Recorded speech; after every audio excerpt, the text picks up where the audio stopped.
when we talk about specific heat, let's define what specific heat is initially, okay? So let's say the basic definition everybody knows, the amount of heat required per unit mass to raise its temperature by 1 degrees Celsius. So that much amount of heat we will call it as specific heat, okay? So in simple words, again I define specific heat. It's the amount of heat per unit mass required to raise the temperature of a substance by 1 degree Celsius. So let's try to analyze it, okay? So here comes the relation between how you work out specific heat, or what is the significance of specific heat. So basically, specific heat is utilized in expressing the relation between heat and temperature, okay? And the way you denote specific heat, okay, so you denote it by the notation C. You can see over here. So this is the notation being used for specific heat, friends. Okay, in terms of equation, if you want to put specific heat, so obviously you can see if M is 1 and delta T is 1, so obviously Q will be equal to C. So that means specific heat C can be equal to Q per unit mass per degree rise in temperature. That's how we have defined specific heat, you can see. So this is how you put it in form of an equation where Q stands for the amount of heat supplied, C stands for specific heat, M stands for the mass of the substance, and delta T is the rise in temperature, which is 1 degrees as per our definition for specific heat, friends. Okay. So specific heat is a quantity which will, be related to the substance itself. Okay. So substance changes, specific heat will change. All right.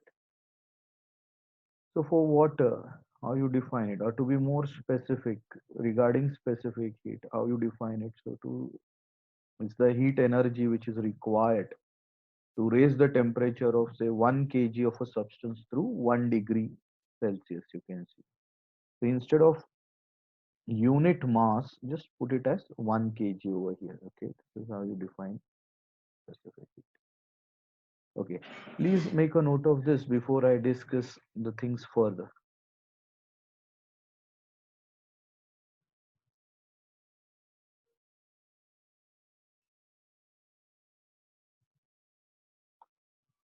Okay, hopefully you have noted this down.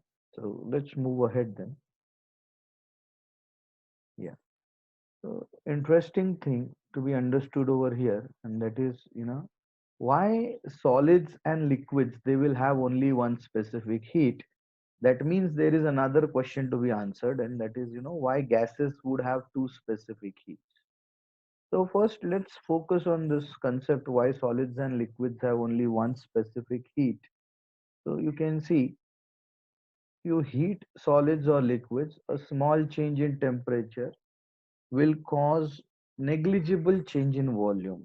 So therefore, whatever is the heat supplied to that substance, for performing work, it won't be used for performing work, but it will be, you know, almost used to increase the internal energy of a substance as per first law of thermodynamics, you can say.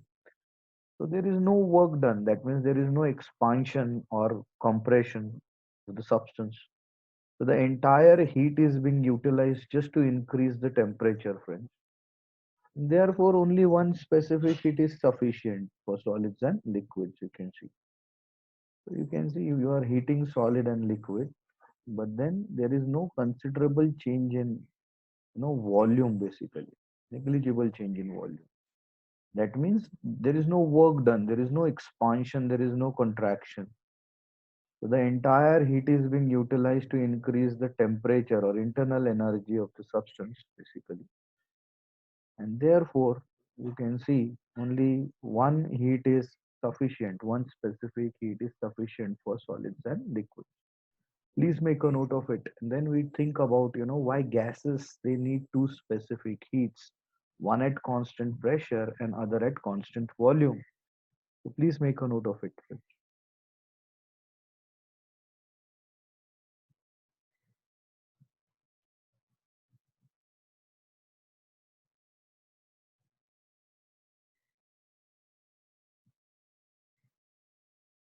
Okay, hopefully you have noted this down. So let's move ahead in the discussion now. Let's say why there are two specific heats needed for gases basically. So here you can see whenever the body is heated, what happens to the heat basically. It will, whether how much it is absorbed will depend on two parameters. One is the mass of the body, and the second one is the change in the temperature. So I can say whatever is the heat given to the body or absorbed by the body will depend on mass and change in temperature. So when you remove the proportionality sign, we have to introduce a constant. That constant is specific heat.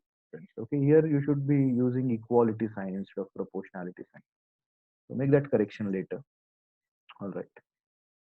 So if you shuffle everything in terms of C, then so C is the specific heat, and that can be denoted as, you can see, dq by mdt, where dq stands for the amount of heat absorbed or supplied to the body. You can see m stands for the mass and dt stands for the change in temperature. So specific, where C stands for specific heat over here. Now let's say if the mass is 1 kg, all right, and the change in temperature is also 1 Kelvin. So then I can say C can be equated to dq. Okay, so that's how you define specific heat. Okay, how you define specific heat then? Specific heat of a substance is defined as the quantity of heat. dq is the quantity of heat required to raise the temperature of 1 kg of gas or unit mass of gas through 1 degree Kelvin or 1 degree Celsius, you can say. So this is how you define specific heat for gases. Now after this, we will try to understand why two specific heats are needed for gases, friends. So please make a note of this before we move ahead.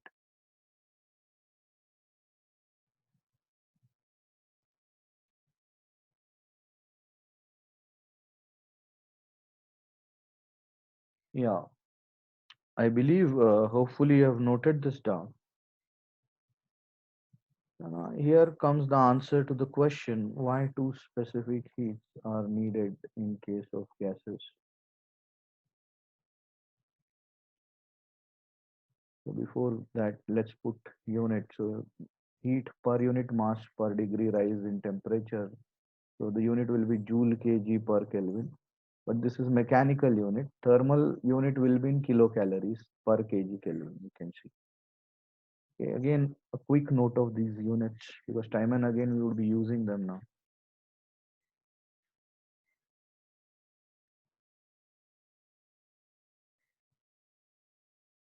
Okay, hopefully noted down.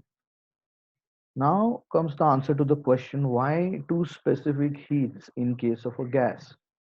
Why we need to define two specific heats for a gas. Let's understand it this way. Now, what happens when the gas is heated? So the answer lies here. Okay, what happens when the gas is heated? A small temperature change will considerably change the pressure and volume because it's all related by PV equal to nRT. You all know it very well. Okay, so the changes in pressure and volume will take place simultaneously, unlike solids and liquids, and therefore you can see, there can be two specific heats which are needed to be defined. One, at constant pressure, you keep pressure constant and define specific heat, or there is another way of defining specific heat for a gas. You keep volume constant and define specific heat. Okay, so that's the reason. You can see. So whenever you heat the gas, you can see there is a work done. The piston is moving up. You can see the animation also. There is a considerable change in volume and pressure. So small change in temperature is causing considerable change in volume, and therefore you need to define, two specific heats over here. We'll move ahead with the discussion, but just note it down before we move ahead.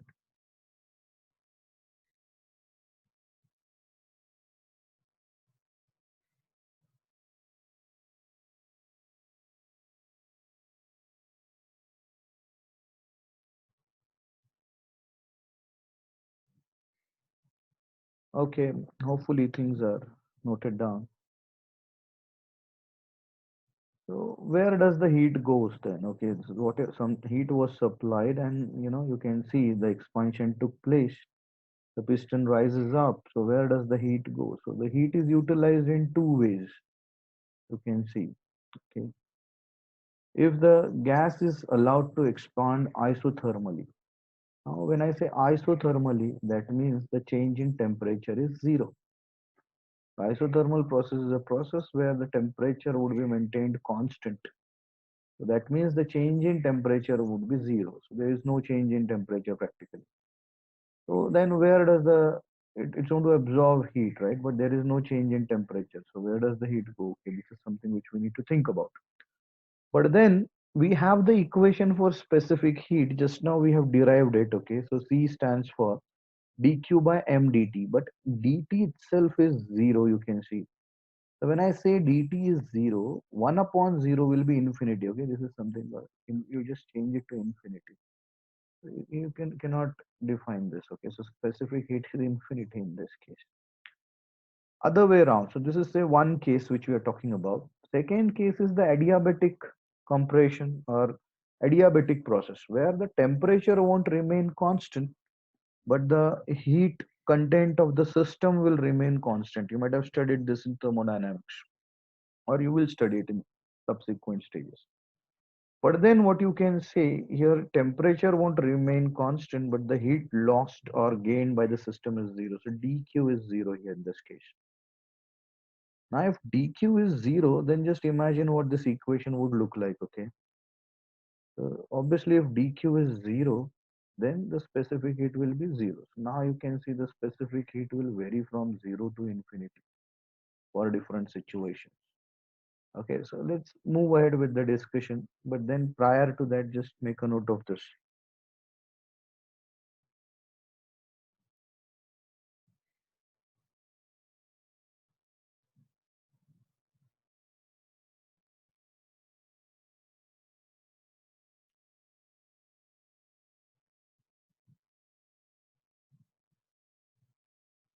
Okay, hopefully you have noted this down.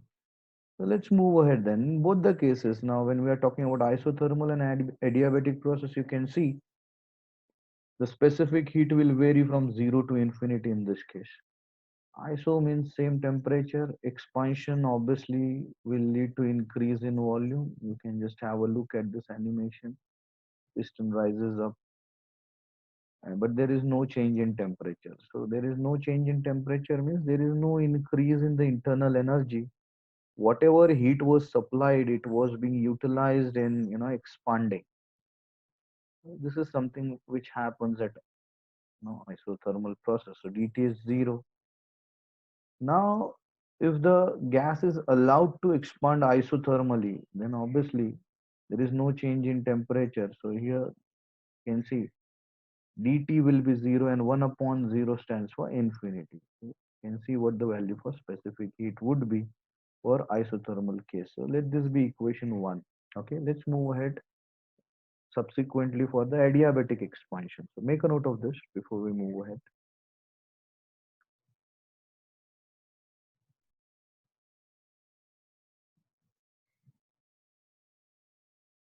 Okay, hopefully you have noted this down.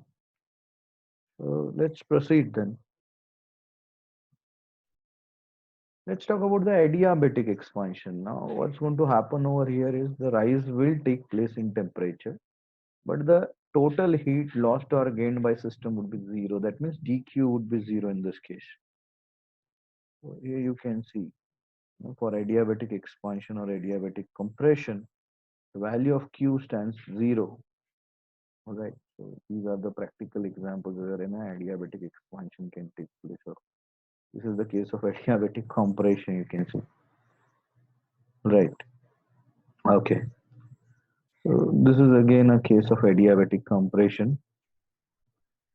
So here, what I mean to say is dq would be zero, and therefore the specific heat would be zero. Okay, for adiabatic expansion. So make a note of this again before we proceed further.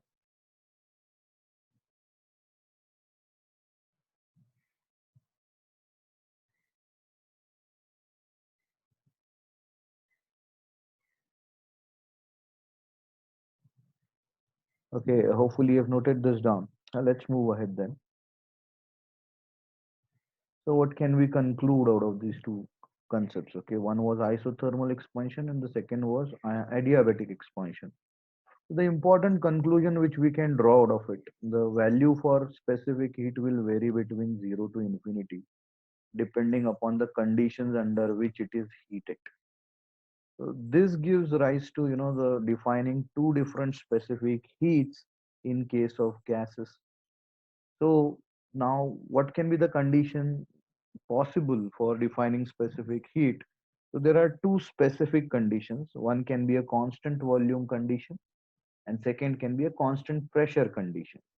So therefore we define two specific heats for gases unlike solids and liquids, and then we talk about two specific heats as specific heat at constant volume given by CV, suffix V stands for constant volume over here, and specific heat at constant pressure, CP, where P stands for the suffix for pressure over here. So that's why we need to define two specific heats for the gases. Okay, one would be defined at constant volume, another would be defined at constant pressure. Then we need to establish the relationship between CP and CV. Okay, here onwards I will talk about specific heat at constant volume, in an abbreviated manner, say CV, and similarly for specific heat at constant pressure in an abbreviated manner, CP. Okay, so we need to establish relationship between these two. So before we do that, let's just note it down. Let's move ahead then.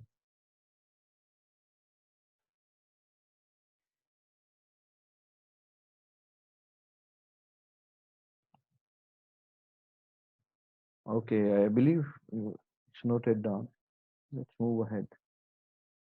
Okay, now there are two ways of defining specific heat. One is principal specific heat denoted by small cp, okay, at constant pressure, obviously.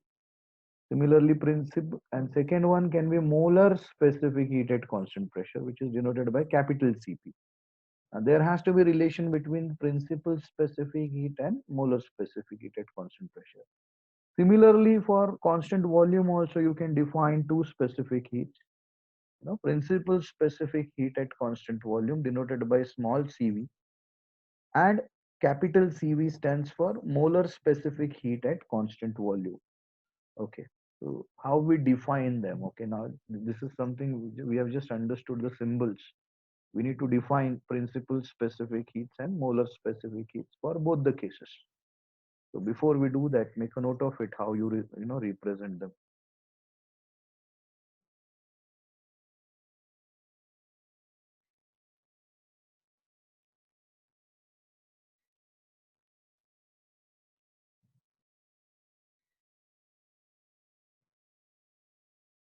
Okay, hopefully you have noted them down. Let's define them then. So let's define principal specific heat at constant volume denoted by small cv. So how do you define it? Okay, the quantity of heat required to raise the temperature of, these wordings are very important. Okay, unit mass of the gas through 1 degree Kelvin or 1 degree Celsius at constant volume. This is how you define principal specific heat. Okay, obviously at constant volume. Similarly, if we try to define principal specific heat at constant pressure, that is small Cp, friends, the same definition you can see. Only, smart change over here. Instead of constant volume, it will be at constant pressure. All right. So, what would be the units for principal specific heat at constant volume or constant pressure? So, obviously, it will be joule per kg Kelvin, or in heat units, it will be kilocalories per kg Kelvin. Make a note of these definitions, friends. Please make a note of these definitions before.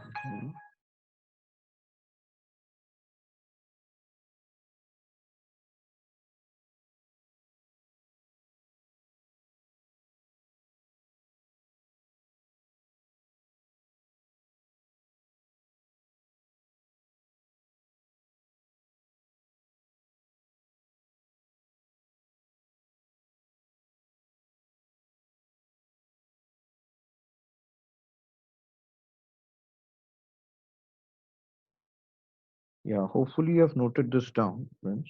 So let's move ahead then.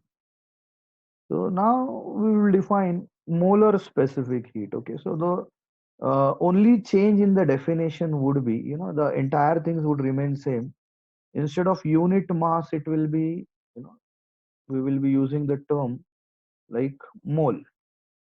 So molar specific heat at constant volume denoted by capital CV. You can see the amount of heat required to raise the temperature of, instead of unit mass, we are using the concept of 1 mole. Otherwise, the definition remains same, and then instead of principal, it becomes molar specific heat at constant volume. Then similar is the case with molar specific heat at constant pressure. So same definition you can see.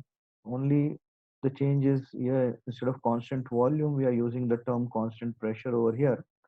And obviously, instead of unit mass previously being used, we are using 1 mole. Okay. So what would be the unit for molar specific heats at constant volume and pressure? So unlike joule per kg Kelvin, it will be joule per kilomole Kelvin in mechanical units. And when we talk about heat units, it will be kilocalories per kilomole Kelvin. Okay, so these are the units. So this is how we have defined principal specific heats and molar specific heats. Friends. Now we will try to establish relation between these two. But before we do that, please make a note of this and then we move ahead.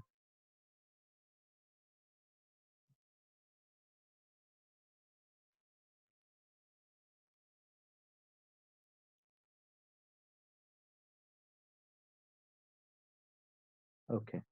Hopefully you have noted this down. So let's understand what can be the relationship between then molar specific heat and corresponding principal specific heat, either at constant pressure or at constant volume. Okay, so let's see what the relation can be. So here you can see the quantity, say, of the heat absorbed by the gas at constant volume. You always put it as dq equal to mass into CV. Why CV? Because we are specifically talking about constant volume over here, to dt. So this would be the equation. Okay. So from this, we can always express CV as dq upon mdt, where dq stands for the heat absorbed, m is the mass, and dt stands for the change in the temperature. Okay, so that's how you define CV now. Let this be, say, equation 1 for us. Obviously, for principal specific heat. Okay. Now, this CV in terms of molar specific heat, instead of m, here it will be the number of mole, right? Which was 1 in our definition. So m has to be replaced by n then, right? So this will be the case for molar specific. Now we know how principal specific heat at constant volume is being represented and how molar specific heat at constant volume is being represented. Now let's try to establish relationship between these two. So what I'm doing over here is I'm just multiplying by molecular weight, you know, for equation 1.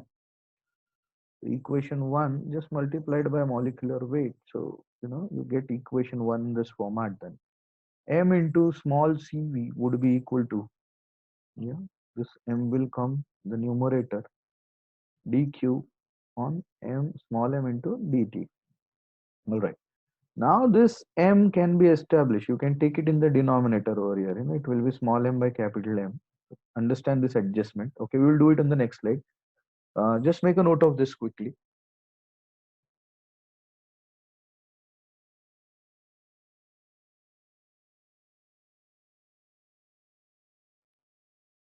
Yeah, hopefully you have noted this down. Now, the adjustment which I'm trying to make over here is, this M would be brought in the denominator over here. So it will be small m by capital M. So let's put it that way. All right, just give me a moment. Yeah, here you can see. So M into CV will be dq upon M upon capital M into dt. Okay, this is how you can make that adjustment. But small m upon capital M then can be the number of moles, you can see. All right, so you can put it as N. So instead of this now dq upon N dt, you can put it as principal molar specific heat now. So here you can see, so capital M, that is the molecular weight multiplied by principal specific heat at constant volume, would be equal to molar specific heat at constant volume. So this is the relation between molar specific heat at constant volume and principal specific heat at constant volume, obviously. Just need to multiply it by molecular weight in this case. In the similar context, you can establish the relation for the principal specific heat at constant pressure and molar specific heat at constant pressure. So in the same way, you can establish this relationship also. So this is how you establish the relationship between principal specific heat and molar specific heat. Now how you define it?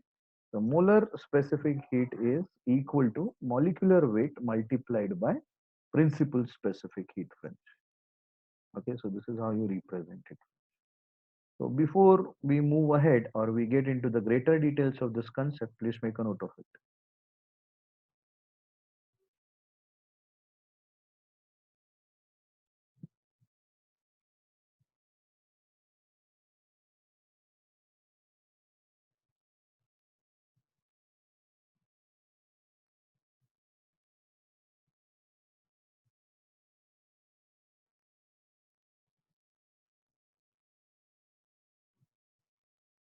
Okay, hopefully you have noted this down. So let's move ahead then.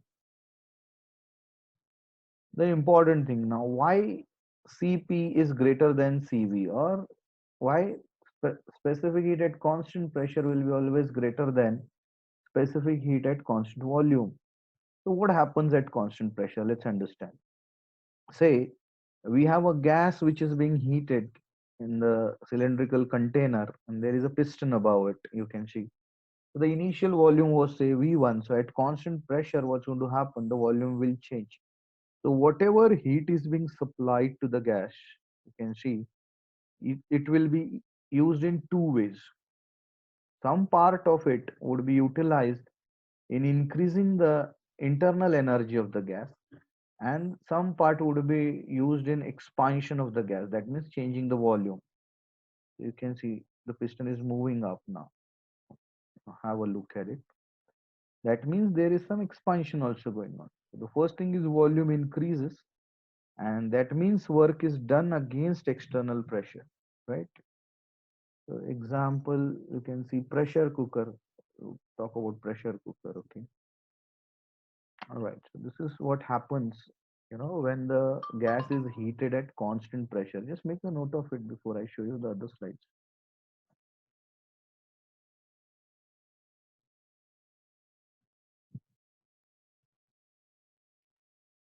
Okay. Hopefully you have noted this down. So what happens, you know, with pressure cooker, you all know two things, temperature will increase. You can see when you give the heat, the internal energy increases, and second, you can see there is the expansion also done, isn't it? So that expansion is done in terms of the whistle blowing at the top. So that means when you talk about specific heat at constant pressure, the heat will be used in two ways. One is to increase the internal energy, and second is to carry out the expansion, work for expansion, you can see. But at constant volume, it's not going to expand, unlike at constant pressure. So whatever heat will be supplied, the piston cannot move. It has to increase only the internal energy. So there is no work done, no expansion, no external work done. So dW is zero. So entire heat will be utilized to increase the internal energy, you can see. And that's the reason why specific heat at constant pressure will be greater than constant volume, you can see. Just make a note of it so that we can, summarize what we have studied, right?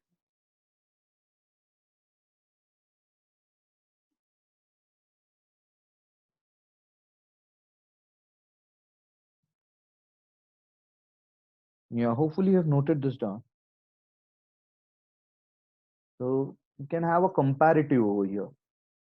At constant pressure, heat is utilized in two ways. First, to perform the work for volume expansion, so that is dW, and second, to raise the internal energy, that is du. So you can put the equation as dq equal to dw plus du. This is also termed as first law of thermodynamics, if you all remember. Okay, so that's again important. So at constant pressure, this is going to happen. Now, when we talk about constant volume, friends, we all know there won't be any work done because you're not allowing the expansion of the gas, right? So no work done. So work done is zero. dW is zero. But obviously, internal energy can be raised. So du would exist. If you talk about the same equation for the second case, then here it will be dq would be equal to du. Why? Because dw is zero in the second case. Now just imagine here two-way work is done.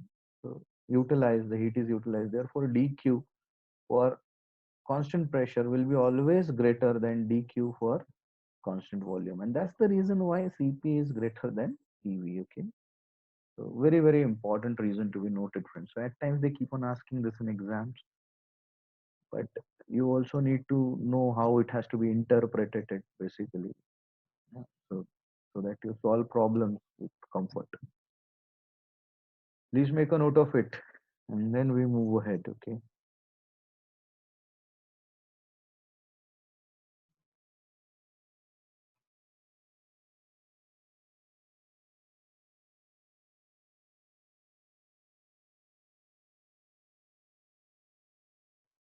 Yeah, I believe hopefully you've noted this down.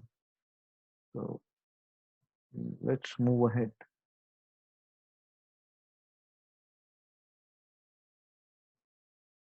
Let's try to distinguish between these two. Okay. Specific heat at constant pressure and specific heat at constant volume. Okay. Let's try to bifurcate these two things. Okay. So first point of difference would be the definition itself. Okay. So here the entire heat is being utilized to raise the temperature of unit mass by say 1 degree Kelvin at constant pressure. Here the same definition with the change in the wordings over here. You can see at constant volume. Same thing carried out at constant volume.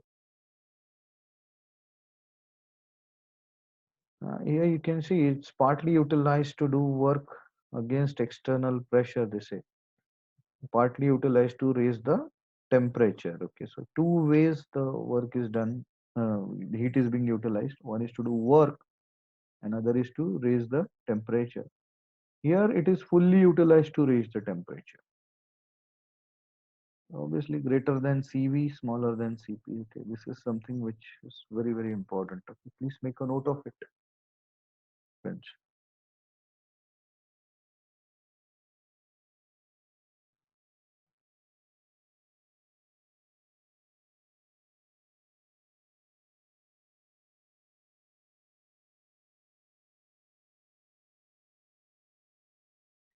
Okay, now we are heading towards an important derivation called as Mayer's relationship. So it establishes the relation between principal specific heat at constant pressure and principal specific heat at constant volume. So this derivation is again equally important. So prior to that, hopefully you have noted this down. Okay, why Cp is greater than Cv. So let's move ahead then, friends. Here a high degree of concentration is needed. Okay, earlier it was not in your syllabus, therefore it's written not in syllabus, but now they have included it in your syllabus. If you go through your syllabus, friends, you'll come to know that this is included. Okay, Mayer's relation we call it. So what are we doing over here? For molar specific heats, we are considering 1 mole of ideal gas enclosed in the cylinder, which is fitted with an airtight piston. You can see frictionless piston. So the initial parameters for pressure be P, volume be capital V, and temperature be capital T. And dq is the heat supplied then. case 1. Now what happens? The pressure increases to P plus dP. The temperature will also increase to T plus dt. Yeah. So let's talk about it, okay, in the greater details. Just make a note of it before we move ahead. This is just an introduction given to you how we start with the derivation, with the considerations in the initial stages.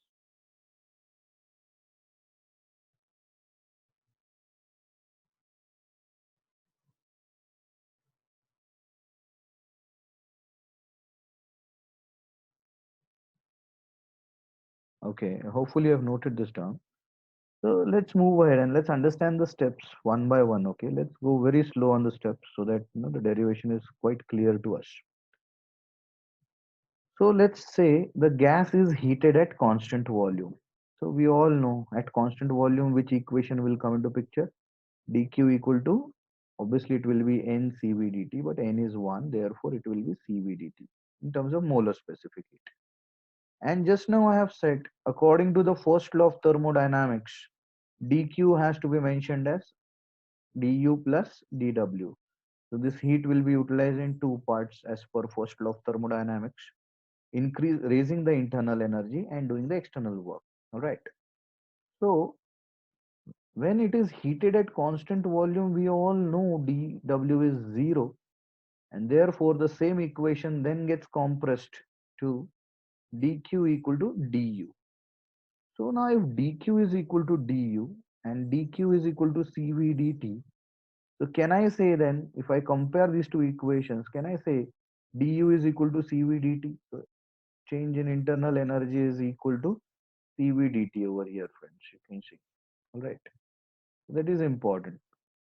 So from equation 1 and equation 2, as per the given conditions, we can say du can be equated to cv dt, where cv you all know stands for molar specific heat at constant volume.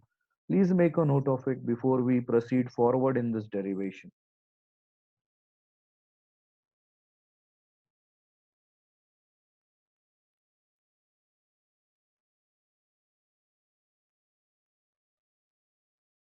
Yeah, hopefully you have noted this down. So let's move ahead then. So please remember these equations, okay? Equation 1 stands for, okay, equation 1 is giving you the value for dq, right? Okay. Then the second equation stands for dq equal to du. You know the reason why. dw is 0. So the first law of thermodynamics boils down to equation 2. Now based on equation 1 and 2, you can establish du equal to cv dt, okay? Important thing. Let's move ahead then, friends. Yeah, case 2. Okay, case 2, what we are trying to do, we are talking in terms of, constant pressure. Case 1 was constant volume. Now case 2 is about constant pressure. Now in case of constant pressure, whatever dq will be supplied will be utilized in two ways: increasing the temperature to T plus dt. Second, increasing the volume to V plus dV. Say, the piston rises by, say, the displacement dx. All right. So it's at, pressure is constant. So pressure is not changing. Volume can change. So we are discussing at constant pressure. You can see. So if dt is the change in temperature, then dq dash will be, you all know, n cp dt, or n is 1, so it will be cp dt. But then as per the first law of thermodynamics, dq dash has to be equal to du dash plus dw, where du dash is the increase in the internal energy and dw is the external work done. So please make a note of this before I proceed further. So now we have established equation 4 also. Now we try to bring about the relationship between all these equations, okay?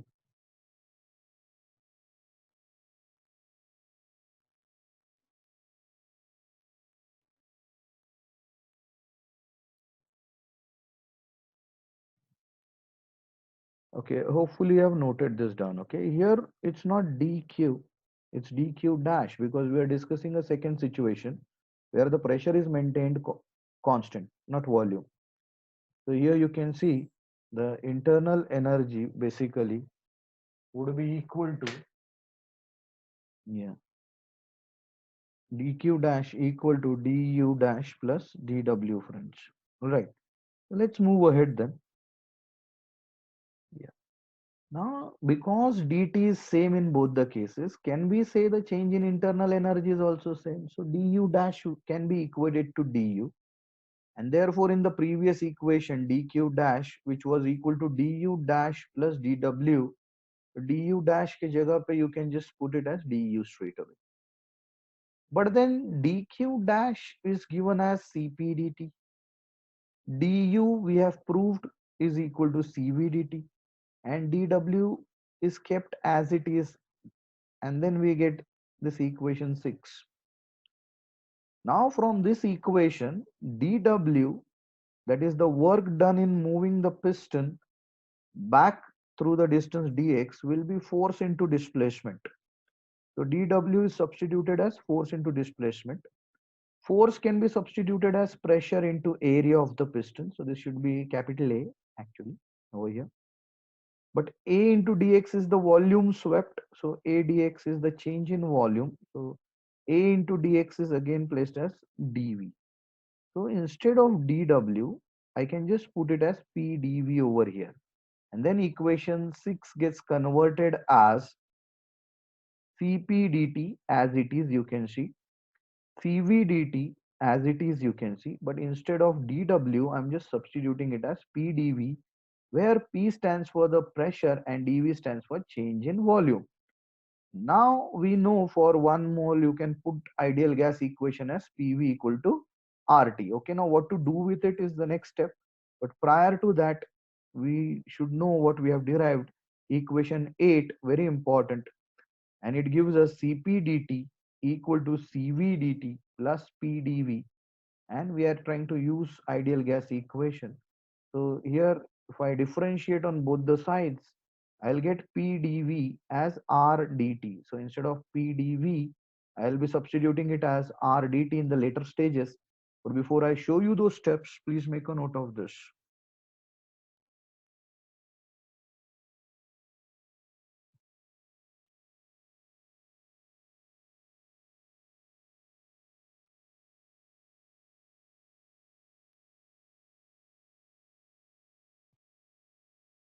Okay, friends, hopefully I've noted this down. Again, I repeat what I'm going to do with equation 8. I'll keep CPDT as it is, CVDT as it is, and PDV ke jagah pe what I'm going to do, PDV means differentiating from both the sides. So PDV will be equal to RDT. Instead of PDV, I'll put it as RDT. Okay. Let's move ahead and let me show you the thing. Okay.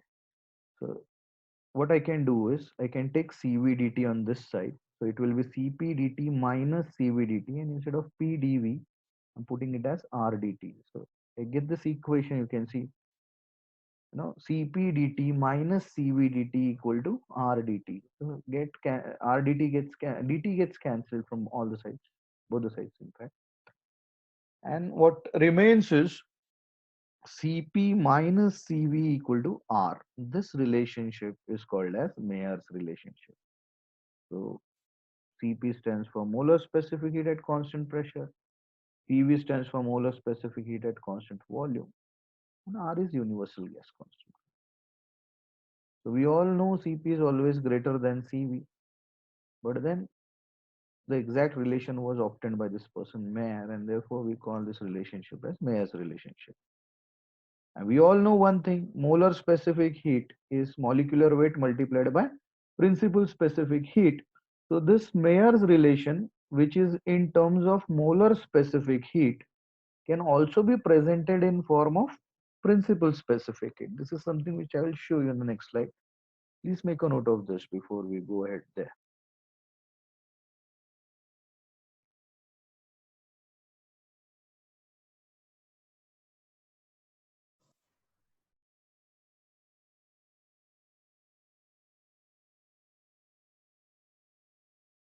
Okay, just give me a feedback. Are you able to hear me? I'll share the screen, no problem. Yeah, are you able to see it now? See the screen? Please give me the feedback, friends, before we move ahead. There was a problem in the connection, net connection, basically. Okay, fine. So hopefully things are clear now. Yeah. So let's get back to that derivation once again. So that's what I was trying to tell you. We have established Cp minus Cv equal to R, but this is in terms of molar specific heat. What we do is, we try to put it in terms of principal specific heat also, because we know the relationship between molar specific heat and principal specific heat. So hopefully I've noted this down, friends.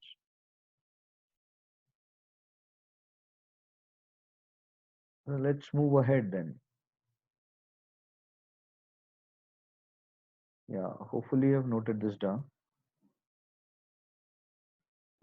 What I'm trying to tell you is, instead of capital Cp minus Cv equal to R in terms of molar specific heat, the same relation can also be written as, we all know, okay, so Cp, capital Cp is m into small cp.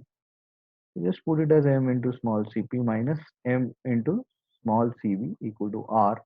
So cp, small cp minus cv equal to r by m, which is smaller. So this is the Mayer's relationship in terms of principal specific heat, friends. So very, very important relationship. So please see to it that you make a note of it. And this is an important derivation which was not there in your syllabus earlier, but now they have included it. Okay, so be aware of it. Important thing.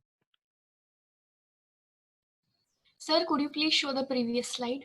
Yeah, yeah, fine. No problem. Once you're done with it, let me know. Okay, so we move ahead then.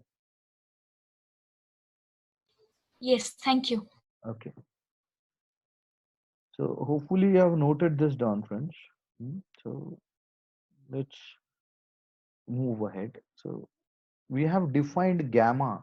It's not lambda actually. Here we have put it in terms of lambda, but actually this is gamma. So what is gamma? The ratio of principal specific heat at constant pressure to volume. So for monoatomic gases, this value will be 1.67. Now in Laplace correction, we have seen for air, diatomic air, this value is 1.41. And for triatomic gases, it will be 1.33. So again, it's an important point to be noted.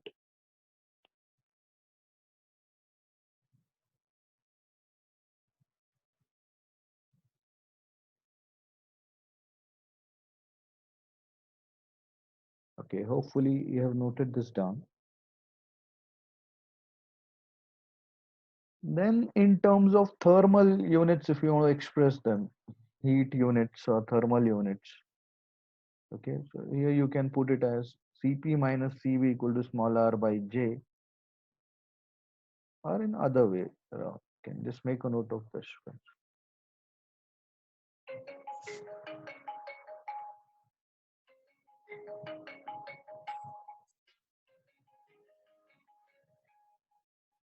Okay, just give me a moment. So hopefully things are noted down till here.